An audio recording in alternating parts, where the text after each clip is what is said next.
Starting next year, Montreal will have its own professional women's soccer team in the new Northern Super League. And from nothing will come everything.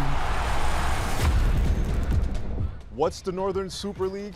Well, it's where some of the best players will compete in the first ever women's professional soccer league, previously known as Project 8. Team Canada's Diana Matheson, a two-time Olympic bronze medalist, helped unveil the league's name and other details. The intention was for this league to be coast to coast and to represent all of Canada, and you cannot do that without Quebec and all the talent here. And to launch a team in Montreal, as well as the league's 5 other teams, 2 local investors stepped in to help grow the women's game.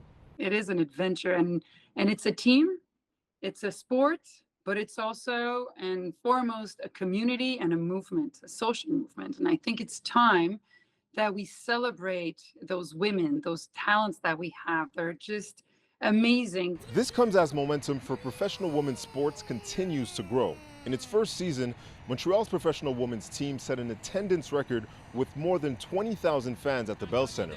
Just last week, the WNBA announced it would expand to Toronto, making the city the first franchise outside of the US. We're in a growth market in women's pro sport.